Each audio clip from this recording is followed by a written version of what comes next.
What's up, guys? It's Oscar here from GameSpot, and I am here with Michael and Miguel. We're here at E3 2017, and last night we went to see a bunch of games at Sony's booth, and I'm going to kick it off with Miguel. You saw Detroit Become Human. Yes, I mean, I was going into it already being, having played a lot of David Cage's games, and it seems like there's always been this element of like near future technology in his games, but it seems to be like the focal point this time, especially the fact that the characters are androids, and it almost reminds me of like what if David Cage had played a lot of like Deus Ex. It looked pretty slow from what we saw at the conference, right? Right. Like, it looked very similar to his previous stuff, Heavy Rain. It's almost like he's like doubling down on sort of like that David Cage style. Did you enjoy it though? I enjoyed it in the sense that I'm intrigued to learn more. I'm intrigued to see how like the overall story plays, especially when you're playing as different characters. And we saw the trailer featuring Jesse Williams. That in itself is very intriguing. Awesome. Well, next on the list, Michael, you and I played a bit of Far Cry 5, which basically looked like Far Cry again. So we played that same sequence that we saw at the Ubisoft conference. So it was fun to actually jump in and be there and experience it for myself. Yeah.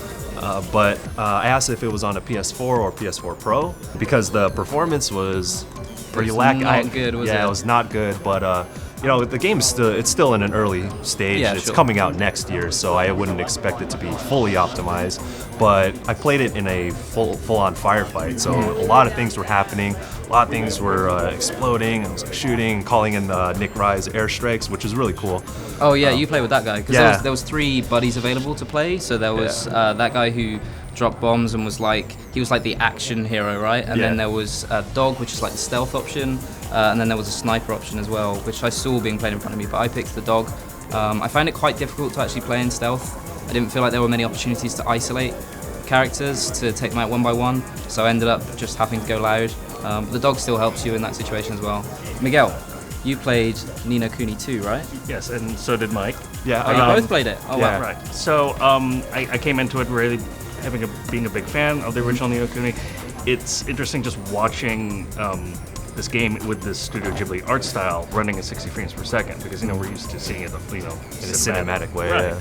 The one thing that I think will be pretty divisive will be the switch from sort of what we call the Pokemon of the companions from the previous game, and now it's sort of styled and themed like Pikmin. Yeah, and called Higgledies. Higgledies? Yeah, Higgledies. Yeah, Higgledies. And not to knock them. I mean, they're super helpful in battle, and it just sort of speaks to the faster pace of this game. I mean, it feels more like an action RPG than the previous one. Yeah, there's story-wise, it's going to be separate from what we saw in Ni No Kuni 1, but it takes place in the same universe. You'll be playing as King Evan is his name. He's the king of Ding Dong Del, yo. So I'm happy to be back, and I'm just happy to be back in that sort of universe as well with that art style.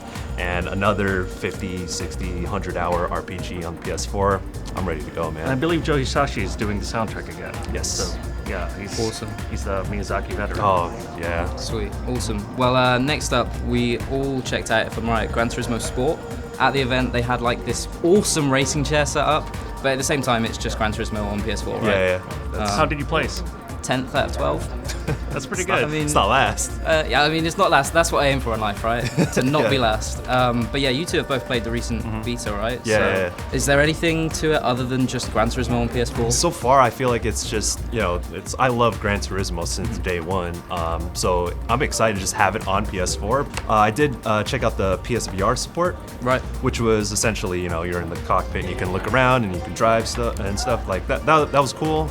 So that's a neat addition. It was interesting how they didn't put that in their conference as well. They put that in their pre-show. But yeah, it's sort of a known quantity, Gran Turismo sport. But I'm gonna play it because I'm all about that. And he's one of our best sim drivers. Yeah, but can he beat 10th out of 12? It's a low bar to clear here at GameSpot. And the last game we played, Michael, you and I checked out Knack 2, Yep, which I'm sure pretty did. excited about. Yeah. What did you think of it?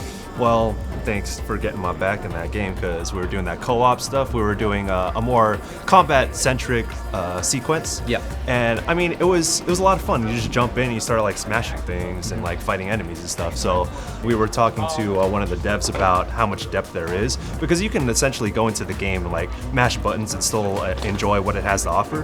But he also explained that there's going to be several things within a skill tree that you can do, and we were also discovering on our own like co-op abilities, where I would like jump up and like smash on you, and then like you would have like a bunch of parts like fly out and damage enemies. Yeah. So I think that, you know, one of the more exciting parts is like seeing what you can do with that within the game.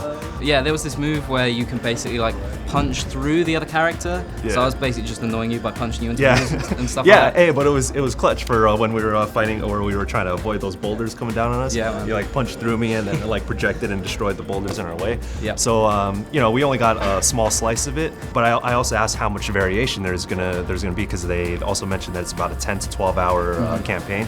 So you know, I want to see different styles of environments, different challenges along the way. And I suppose we'd have to wait till we get our hands on Knack 2. Yeah, definitely. I think it's got a lower price point as well, which is really interesting. Was But, it $40? $40, yeah. So that is pretty much everything we played at Sony's E3 booth. Stay tuned to GameSpot for all the latest news. You can get the GameSpot Now app as well if you want to get that. And until then, we'll see you next time.